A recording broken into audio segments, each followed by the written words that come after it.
how to go broke with real estate. And you should definitely listen to me on this one because I know what I'm talking about. Whether it's for your personal home or investment properties, there's a lot of ways to lose a lot of money really fast in real estate. I'm going to go over a lot of them, things to look out for, and at the very end, we're going to go a common one that was the one that got me. This channel is Investing in Georgia, so this is all Georgia-specific information where we talk about building, fixing, buying, and selling real estate. I'm a Georgia licensed general contractor and realtor. I have built houses, I have flipped houses, I have rented houses, and I have lived in houses myself. So this is all based off firsthand experience, and my contact information is in the description below if you have any questions. So let's dive in. So actually I have a personal rule for myself of staying positive. So this video is actually going to be about things you should do to not go broke, which I assume is what you were looking for, actually. First thing you should do is not assume appreciation. Appreciation is the icing on the cake, shall we say. Don't purchase a property for the sole reason of you think it's going to appreciate in the near term. Now, this actually goes a little bit counter to one of the things I talk about a lot, which is buying in the passive appreciation. Buying real estate where the property values are going to be going up. However, what I want to specify is that it's not, you don't buy it there just because. It has to be a good deal to begin with.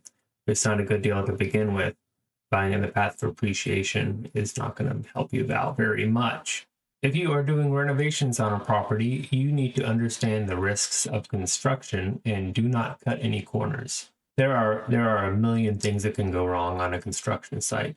If you start cutting corners, things are going to snowball really fast and get out of control. You got to understand all the risks that you are undertaking when you start this project, including thinking of ones that you don't think are going to happen. Also, you need to understand the risks of financing. If you are borrowing money, you can owe that money really fast, depending on the type of loan you have, if you violate any of its terms. And do not lie on mortgage applications because this is a federal crime. Have contingency plans for everything from the very beginning. Try to think of everything in case you need to pull the cord and get out of this thing. Avoid bad tenants. I haven't gotten into that this much on this channel because I don't know how to approach it exactly quite yet. Obviously, squatters and bad tenants have been in the news, especially in the recent years. There are a lot of things you can do to help prevent problem tenants, but they are very good at what they do. They are what they call professional tenants.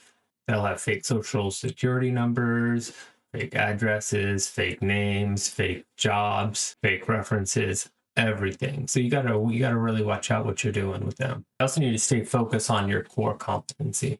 A lot of times when you're dealing with houses, there's a million things that can go wrong. So there's a million things you think you gotta fix. You should try to stay in your lane and stick with what you do well. You need to know when to hire the right people. Now, I'm guilty of this myself. I'm pretty handy. I know how to fix a lot of things. But that doesn't mean it's the best use of my time to go in there and do that. There are other things that I do better that I should just hire someone for.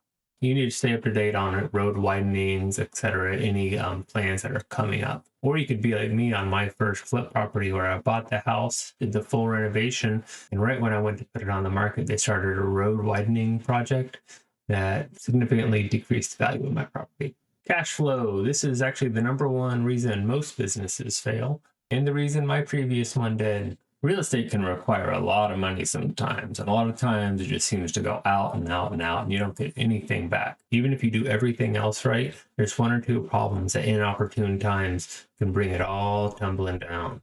You need to have significant reserves, you need to have money coming in, you need to have plans for everything, anything that could happen. Because what's actually going to get you probably isn't going to be the thing you planned on, but if you have enough contingency plans, hopefully you'll be able to make it. So those are a lot of the things you can do to mitigate risks with regards to real estate ownership and investment. For your fellow viewers' sake, please correct me as needed in the comments below. Please like, share, comment, or subscribe if you learned something or just think I'm really cool. If you have any questions about Georgia real estate and construction, my contact information is below. And this is Investing in Georgia. My name is Alan. Thank you.